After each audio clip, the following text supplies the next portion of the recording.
It's a day to remember, oh wait I won't cause I was faded. I just want money, respect and the power, and piss off the people who mad cause I made it. Don't do relations.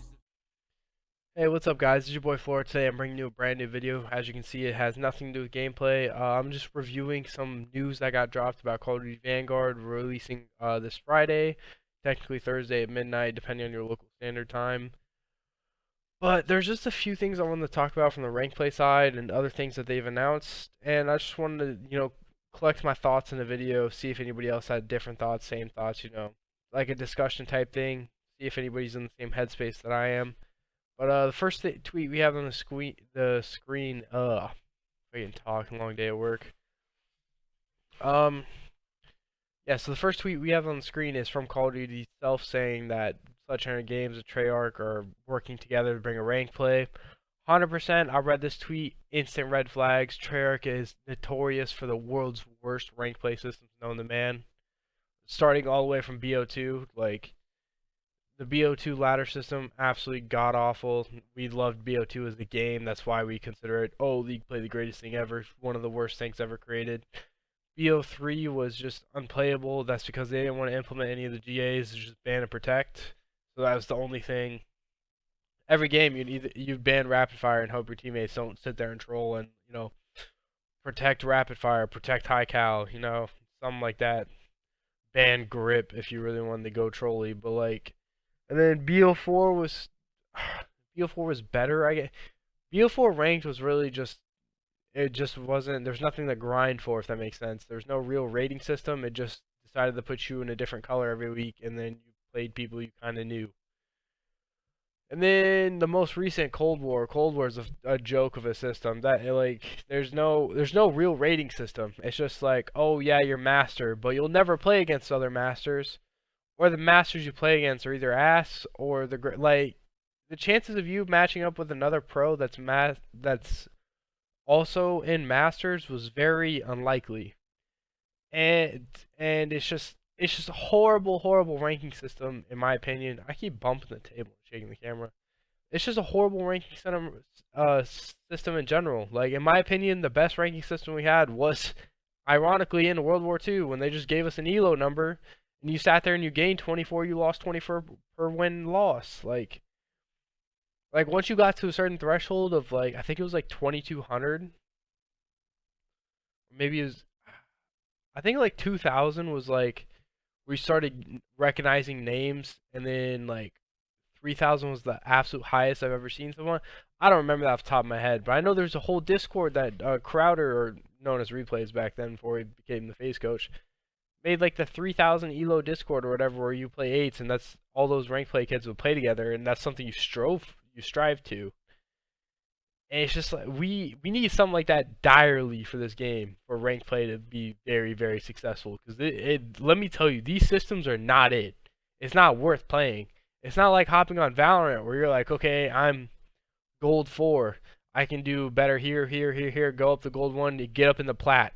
Like that's not how any of these systems work. You're just masters one week, elite the next, masters again, and then they rank you a competitor, and the only difference between all 4 of those gameplays is 5 kills. It makes no sense. There's no logic for it whatsoever.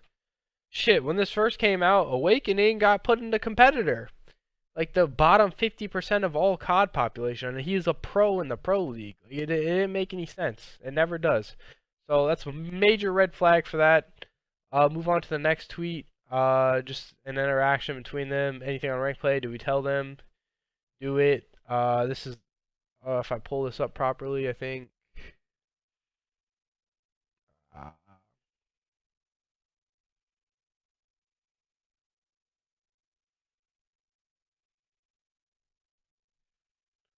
I can't pull it up properly. I'll let you read the tweet. It just says competitive modes, ranked skill divisions, visible skill ratings and rewards. Sounds good to us. At COD League you down. That is what Treyarch Studios themselves tweeted out. Which means who knows what it means, to be honest. I have little to no hope if Treyarch is running this competitive system. It's pretty much simple as that. I have absolutely no hope if Treyarch is in charge of this competitive system. It's one of the worst things ever created. They've never good at it, never been good at it, and I don't think they ever will be good at it. Now, saying that, for the morons complaining about not having ranked and launched, like, listen to yourself. We don't have a rule set. What? Do you want them to, like, make up a rule set? Because we don't want devs making any rules for these games. Absolutely not. Because we had devs last year telling us that competitive ruined Call of Duty. They'd rather watch LMGs play in Modern Warfare. That's why we don't need ranked and launched. That's why we don't. Now, it's been announced. I don't have a tweet for this or anything, but I saw it on the timeline that ranked was coming in early 2022. Kind of a bummer, but if the first event is not till 2022, for example, January, I mean, I guess I'm okay with that. Like, ranked is released with the announcement of the first event. Kind of makes sense, not too upset about that. But realistically, we need that by December, like mid-December. Or January 1st, the latest, because, I mean, 2Ks are probably going to start November 28th, right after Thanksgiving. Maybe the first weekend of December, second weekend of December. And if we already have a rule set for the 2Ks, we might as well use that rule set for the in-game ranked mode. You know, that's the only logical thing, unless everything's delayed. They're not planning on doing any 2Ks the first 2 months of the year, which I find absolutely asinine. Very, very hard to believe. Like, slim chance that's ever happening. But yeah, just wanted to throw that little tidbit in there before you think I'm all biased and everything. But moving on to the next little tweet I have. The confirmed multiplayer modes. Also, few red flags. All we see in there is Hardpoint, Search and Destroy. 2 bread and butter game modes that have been in Call of Duty since Black Ops 2. And we've played those every year since, well, except for Ghost. Ghost we played Domination. That doesn't really count. But every other year we played Hardpoint. Hardpoint, Search and Destroy, great competitive game modes. They play well as long as spawns work properly, which they said they updated that in the patch notes. They fixed it for global spawn logic across the map or across the game itself. So sounds great. There's that new mode, Patrol, at the bottom, which there's no way we're playing this competitively, right? We're just playing a second Hardpoint that moves at this point, like a moving King in the Hill. That's pretty much it's that game mode War from World War II. Just they tried to make it competitive. That's exactly what this is. Wow, that just clicked for me. But yeah, I'm not seeing that competitively. Do we really want to play Dom as a third game mode for another year? I doubt it. We can't. I'm going to say this loud and clear so everybody hears me. We cannot play Control on boots on the ground again. It does not work in this game. It is team deathmatch and absolutely fucking useless. It just doesn't work. Did we watch any Cold War fucking... Control was the most boring ass game mode to watch in all of Cold War. It was awful. Absolutely awful. Maybe the maps didn't help its case, but you can't do it. You can't. It worked in BO4 because you had abilities to break setups and you had to play around those abilities. And you also had different equipment to break. It just made more sense in BO4. You had more utility. It just wasn't a stun. You can't stun nade anything in Cold War. That didn't work. Okay, so we got to get away from Control. We need to bring Capture the Flag back. We have to bring it back. It's the only game. People said it was boring because of the whole checkmate scenarios. Or the standoff scenarios where it's just like, oh, one person has the flag, sits in the back of the map, you just die. That's how CTF is sometimes. But also, that's a high intense game, though. If it is okay, say the score is 1-1, both teams have a flag, pulled a minute left. That is a high intense moment. And I don't know. CTF just plays better in the past. It's more fun to watch in my opinion. Control is fun to watch in BO4. Control is not fun to watch in Black Ops Cold War. You bring back CTF, you have a chance of reviving the league and reviving a little bit of viewership with us going back to our roots. That's what we need. So yeah, I mean these other pub modes are fine, free for all, TDM, kill confirmed, etc. Like I'm sure Domination will be a fun pub mode, but like competitively, we have to have CTF back. We absolutely have to have it back. No excuses. And then finally, all six. Apparently, there's 16 core maps at launch, which, oh, do I love that? I love the more maps, the better. We can figure because there's gotta be, we gotta have decent maps.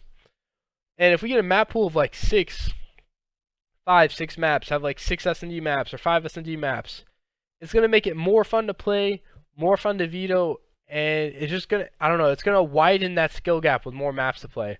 In games where there is only 4 maps, the skill gap is significantly lower, in my opinion. That's just my opinion. I mean, it holds a little bit of truth to it, but with skill gaps, you can argue a lot of things that increase skill gap, lower skill gap, just based on perspective and how you view certain scenarios and what's crucial to Call of Duty and what's not. But just go over these quick 16 maps launched for the end of the video. Battle of Berlin looks like a pub map. Bocage. Castle, remake from World at War. That might be competitive. Das Haus, who knows what that is.